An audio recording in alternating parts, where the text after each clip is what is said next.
آج ہم بات کریں گے جنات پر کہ جنات نظر کیوں نہیں آتے، ان کی حقیقت کیا ہے۔ جنات اللہ تعالیٰ کی مخلوق ہیں اور یہ ہمارا یقین ہے کہ وہ آگ سے پیدا کیے گئے ہیں۔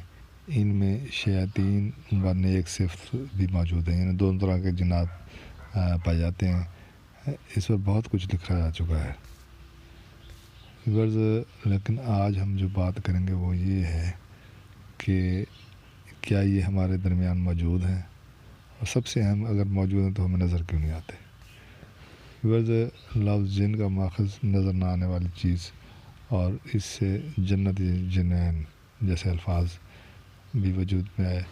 جنات آخر نظر کیوں نہیں آتے؟ اس کی دو وجوہات بیان کی جا سکتی ہیں۔ پہلی وجہ یہ کہ انسان کا ویژن بہت محدود ہے، لیمیٹڈ ہے، یعنی دیکھنے کی صلاحیت۔ اللہ تعالیٰ نے اس کائنات میں جو الیکٹرو میگنیٹک اسپیکٹرم بنایا اس کے تحت روشنی 19 اقسام کی ہے، جس میں سے ہم صرف ایک قسم کی روشنی دیکھ سکتے ہیں جو 7 رنگوں پر مشتمل ہے۔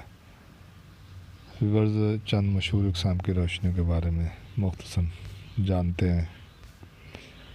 اگر آپ گیما ویژن میں دیکھنے کے قابل ہو جائیں تو آپ کو دنیا میں موجود ریڈیشن نظر آنا شروع ہو جائے گی، اور اگر مشہور جو روشنی ایکس رے ویژن ہے اس میں اگر آپ انٹر ہوتے ہیں تو آپ کو موٹی موٹی دیواروں کے اندر دیکھنے کی صلاحیت بھی آپ کی پیدا ہو جائے گی۔ اگر آپ انفراریڈ ویژن میں دیکھنا شروع کر دیں تو آپ کو مختلف اجسام سے نکلنے والی حرارت نظر آئے گی۔ روشنی کی ایک اور قسم کو دیکھنے کی صلاحیت کو الٹرا وائلٹ ویژن کہتے ہیں، پھر جو آپ کو انرجی دیکھنے کے قابل بنا دے گی۔ اس کے علاوہ مائکرو ویو ویژن اور ریڈیو ویو ویژن جیسی کل ملا کر 19 اقسام کی روشنیوں میں دیکھنے کی صلاحیت سپر پاور محسوس ہونے لگتی ہے۔ اگر کائنات میں پائی جانے والی تمام چیزوں کو 1 میٹر کے اندر سمو دیا جائے تو انسانی آنکھ صرف 300 نینو میٹر کے اندر موجود چیزوں کو دیکھ پائے گی، جس کا آسان الفاظ میں مطلب یہ ہے کہ ہم کل کائنات کا صرف 0.0000003% حصہ ہی دیکھ سکتے ہیں۔ انسانی آنکھ کو دکھائی دینے والی روشنی یہ ویزیبل لائٹ کہلاتی ہے، اور یہ الٹرا وائلٹ اور انفراریڈ کے درمیان پایا جانے والا بہت چھوٹا سا حصہ ہے۔ ہماری ہی دنیا میں ایسی مخلوقات ہیں جن کا ویژول اسپیکٹرم ہم سے بہت مختلف ہے۔ مثال کے طور پر جانور میں سانپ وہ جانور جو انفراریڈ میں دیکھ سکتا ہے، ایسی شہد کی مکھی الٹرا وائلٹ میں دیکھ سکتی ہے۔ دنیا میں سب سے زیادہ رنگ مینٹ شرمپ کی آنکھ دیکھ سکتی ہے۔ الو کو بھی رات کے گھپ اندھیرے میں بھی ویسے رنگ نظر آتے ہیں جیسے انسان کو دن میں۔ امریکن کک نامی پرندہ ایک ہی وقت میں 180 ڈگری کا منظر دیکھ سکتا ہے، جبکہ گھریلو بکری 320 ڈگری تک کا ویو دیکھ سکتی ہے۔ درختوں میں پایا جانے والا گرگٹ ایک ہی وقت میں بھی 2 مختلف صنفوں میں دیکھ سکتا ہے، جبکہ افریقہ میں پایا جانے والا پرونگس نامی ہرن ایک صاف رات میں سیارے سیٹرن کے دائرے تک دیکھ سکتا ہے۔ لہذا اب آپ کو صاف اندازہ ہو جائے گا انسان کی دیکھنے کی حص کس قدر لیمیٹڈ ہے، اور وہ اکثر ان چیزوں کو نہیں دیکھ سکتا جو جانور دیکھ سکتے ہیں۔ ترمذی شریف کی حدیث نمبر 3459 کے مطابق نبی کریم صلی اللہ علیہ وسلم نے فرمایا کہ جب تم مرغ کی آواز سنو تو اس سے اللہ کا فضل مانگو، کیونکہ وہ اس وقت بولتا ہے جب فرشتے کو دیکھتا ہے۔ اور جب گدھے کے رینکنے کی آواز سنو تو شیطان مردود سے اللہ کی پناہ مانگو، کیونکہ اس وقت وہ شیطان کو دیکھ رہا ہوتا ہے۔ جب میں نے مرغ کی آنکھ کی تحقیق کرنے سے پتہ چلتا ہے کہ مرغ کی آنکھ انسانی آنکھ سے 2 باتوں میں بہت بہتر ہے۔ پہلی بات یہ ہے کہ جہاں انسانی آنکھ میں 2 قسم کے لائٹس ریسیپٹرز ہوتے ہیں، وہاں مرغ کی آنکھ میں 5 قسم کے لائٹ ریسیپٹرز ہیں۔ اور دوسری بات فوبیا، جو انتہائی تیز سے گزر کر جانے والی کسی چیز کو پہچاننے میں آنکھ کی مدد کرتا ہے، جس کی وجہ سے مرغ ان چیزوں کو دیکھ سکتا ہے جو روشنی دیں اور انتہائی تیز سے حرکت کریں۔ اگر آپ گدھے کی آنکھ پر تحقیق کریں تو آپ دیکھیں گے کہ اگرچہ رنگوں کو پہچاننے میں گدھے کی آنکھ ہم سے بہتر نہیں ہے، لیکن گدھے کی آنکھ میں روڈز کی ریشو کہیں زیادہ ہے، اور اس وجہ سے گدھا اندھیرے میں درختوں اور سائے کو دیکھ کر پہچان لیتا ہے۔ یعنی آسان الفاظ میں گدھے کی آنکھ میں اندھیرے کو پہچاننے کی صلاحیت ہم سے کہیں زیادہ ہے۔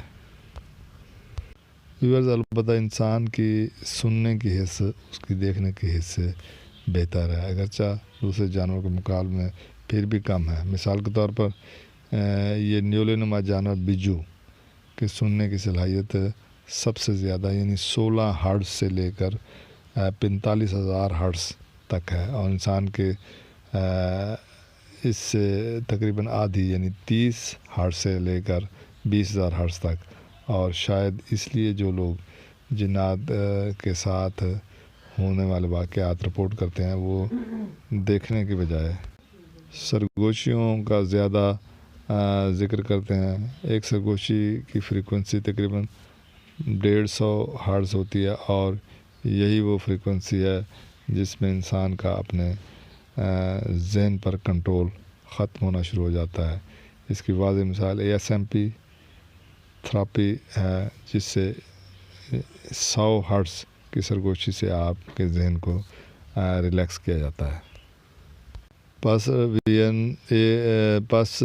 ویورز جو کہ محدود ہے، یہ وجہ جس کی وجہ سے جنات نظر نہیں آتے۔ دوسری وجہ بیان کرنے سے پہلے آئیے ایک تھیوری سمجھتے ہیں۔ سن 1803 کی بات ہے ویورز، ڈالٹن نامی سائنسدان نے ایک تھیوری پیش کی تھی۔ آپ کو یاد ہوگا، آپ نے پڑھی بھی ہوگی کتابوں میں، کہ کسی بھی مادے کی سب سے چھوٹی اکائی اس نے کہا تھا، اور اس نے کہا تھا کہ وہ اکائی کیا ہے، اس کا نام دیا تھا۔ ڈالٹن نے اس اکائی کو ایٹم کا نام دیا۔ اس بات کے بعد 100 سال گزرنے کے بعد تھامسن نامی سائنسدان نے ایٹم کے گرد مزید چھوٹے ذرات کی نشاندہی کی، جنہیں الیکٹرانز کا نام دیا گیا۔ پھر 7 سال بعد ردرفورڈ نے ایٹم کے نیوکلیس کے اندر اندازہ لگایا، اور صرف 2 سال بعد پھر بوہر نامی سائنسدان نے بتایا کہ الیکٹرانز ایٹم کے گھومتے ہیں، اور 10 سال بعد پھر 1926 میں ویورز شروڈنگر نامی سائنسدان نے ایٹم کے اندر بھی مختلف اقسام کے انرجی کے بادلوں کی دریافت کیا۔ ویورز، جو چیز 218 سال پہلے ایک تھیوری تھی، آج وہ ایک حقیقت ہے، اور آج ہم سب ایٹم کی ساخت سے واقف ہیں۔ اور یہ بھی ایک حقیقت ہے کہ آج بھی ہم ایٹم کو دیکھنا جو ہے ناممکن ہے۔ ایک تھیوری 1960 میں پیش کی گئی جسے سٹرنگ تھیوری کہتے ہیں۔ اس کی ڈیٹیل سے پہلے ویورز واضح رہے کہ انسان کی حرکت جو ہے وہ آگے اور پیچھے، دائیں اور بائیں، اور اوپر اور نیچے ہونا ممکن ہے، جسے 3 ڈائمنشن یا 3D کہتے ہیں۔ ہماری دنیا یا ہمارا عالم انہی 3 ڈائمنشن کے اندر قید ہے، ہم اس سے باہر نہیں نکل سکتے۔ لیکن ویورز، سٹرنگ تھیوری کے مطابق مزید 11 ڈائمنشن موجود ہیں۔ وہ 11 ڈائمنشن کیا ہیں، آئیے دیکھتے ہیں۔ ویورز، اگر آپ پہلے ڈائمنشن میں ہیں تو آپ آگے اور پیچھے ہی حرکت کر سکیں گے۔ اگر دوسری ڈائمنشن کی بات کریں تو دوسری ڈائمنشن میں داخل ہونے سے آپ آگے پیچھے اور دائیں بائیں حرکت کر سکیں گے۔ تیسری ڈائمنشن ویورز میں آپ آگے پیچھے، دائیں بائیں اور اوپر نیچے کی طرف حرکت کر سکیں، اور یہی ہماری دنیا یا جسے ہم اپنا عالم کہتے ہیں۔ اگر آپ کسی طرح سے چوتھی ڈائمنشن میں، جی ہاں، چوتھی ڈائمنشن میں داخل ہو جائیں تو آپ وقت میں بھی حرکت کر سکتے ہیں، یعنی ٹائم میں حرکت کر سکیں گے۔ 5ویں ڈائمنشن میں داخل ہونے پر آپ اس عالم سے نکل کر کسی دوسرے عالم میں داخل ہو جائیں گے، جیسا کہ عالم ارواح۔ ویورز، چھٹے ڈائمنشن میں آپ 2 یا 2 سے زیادہ عالموں میں حرکت کرنے کے قابل ہو جائیں گے، یعنی یہ عالم بھی اور عالم ارواح وغیرہ بھی۔ اور میرے ذہن میں عالم اسباب کے ساتھ عالم ارواح اور عالم برزخ کا نام آتا ہے۔ 7ویں ڈائمنشن بگ بینگ سے پہلے کا تھا۔ 8ویں ڈائمنشن آپ کو تخلیق سے پہلے کے بھی مختلف عالموں میں لے جانے کے قابل ہوگی۔ 9ویں ڈائمنشن کی بات کریں تو ایسے عالموں کا سیٹ ہوگا جن میں سے ہر عالم میں فزکس کے قوانین ایک دوسرے سے مکمل مختلف ہوں گے۔ ممکن ہے کہ وہاں کا ایک دن ہمارے 50,000 سال کے برابر ہو۔ اور آخری اور 10ویں ڈائمنشن اس میں آپ جو بھی تصور کر سکتے ہیں، جو بھی سوچ سکتے ہیں اور جو بھی آپ کے خیال میں گزر سکتا ہے، اس ڈائمنشن میں وہ سب کچھ ممکن ہوگا۔ اور میری ذاتی رائے کے مطابق جنت شاید اس ڈائمنشن سے بھی ایک درجہ آگے کی جگہ ہے، کیونکہ حدیث قدسی میں آتا ہے کہ جنت میں میرے بندے کو وہ کچھ میسر ہوگا جس کے بارے میں نہ کبھی کسی آنکھ نے دیکھا، نہ کبھی کان نے سنا اس کے بارے میں، اور نہ کبھی کسی دل میں اس کا خیال گزرا۔ اور دوسری جگہ یہ بھی ہے کہ میرا بندہ وہاں جس چیز کی بھی خواہش کرے گا وہ اس کے سامنے موجود ہوگی۔